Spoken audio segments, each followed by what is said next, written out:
Hello, this is Schneider presenting a PowerPoint on emphysema, which is one of the main types of chronic obstructive pulmonary disease, or COPD.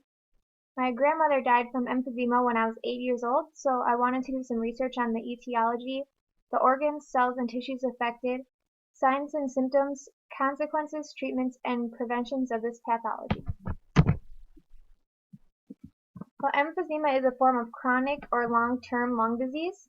As the third leading cause of death in America, an estimated 3.1 million Americans have been diagnosed with this disease. Emphysema is caused by smoking in most cases, making it largely preventable. Damaged airways do not regenerate, so there is no cure, but emphysema is very preventable and treatable.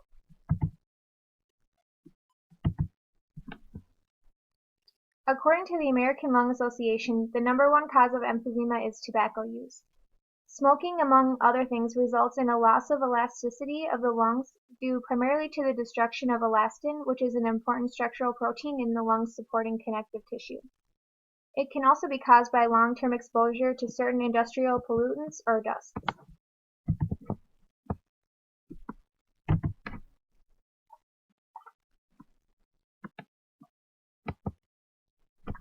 Emphysema damages the walls of the air sacs or the alveoli, elastin, lung tissue, red and white blood cells, and arteries. Elastin is a protein that makes up the alveoli and is very significant as it provides the pressure that allows for natural breathing. When elastin becomes damaged, it becomes harder to catch your breath, especially when exercising. Another effect of damaged alveoli is a chronic cough. Often when the walls between the alveoli become damaged, the sacs lose their shape and the walls themselves become damaged as well. The damage to the air sacs creates fewer and larger air sacs instead of the many tiny ones that you would find in a healthy person. According to the Cleveland Clinic, this reduces the surface area of the lungs and in turn the amount of oxygen that reaches your bloodstream. When you exhale, the damaged alveoli don't work properly. The stale air becomes trapped, leaving no room for fresh, oxygen-rich air to enter. As you can see in the picture, this is the normal alveoli, and this would be the destruction of and enlargement of the air spaces. And here's another picture of the normal lung tissue and then the trapped air in the infected lung.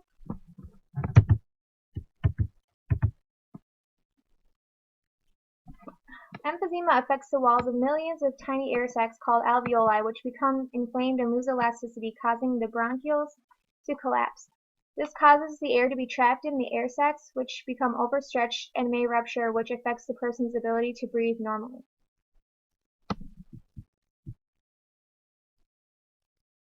Smoking causes a loss of elasticity of the lung due primarily to the destruction of elastin, an important structural protein in the lung's supporting connective tissue.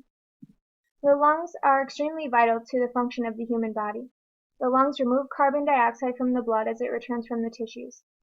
Emphysema can increase the pressure in the arteries, and this pressure will cause the lungs to hyperinflate and fill with extra unwanted air. The enlarged lungs not only make it harder to breathe, but they also lack protection against further damage because much of the elastin has been destroyed. On the left you can see a normal lung, and on the right is a damaged lung.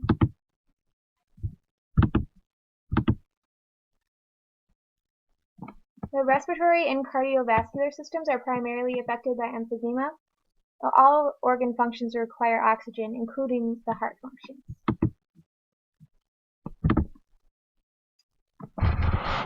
In most people, symptoms of emphysema are slowly progressive.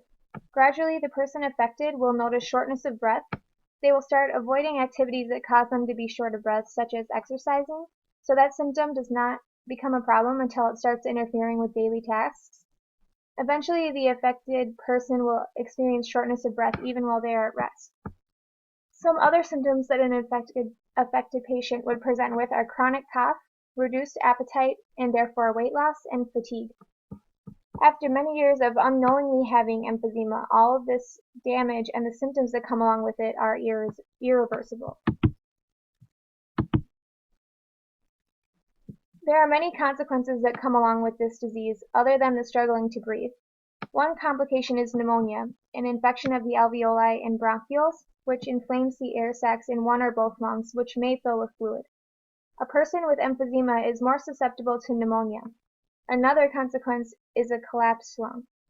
Some lungs develop large air pockets which may burst, which results in lung deflation. A third complication is heart problems.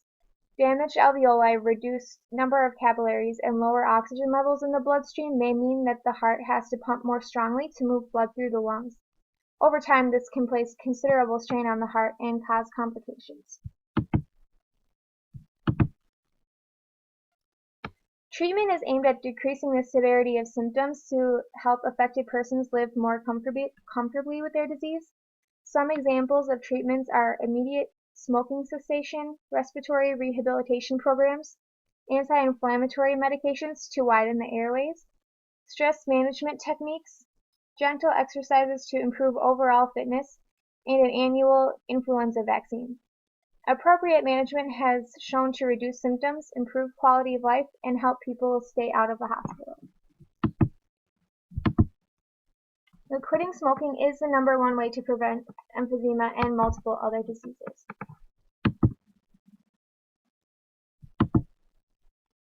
And here are some references. Thank you.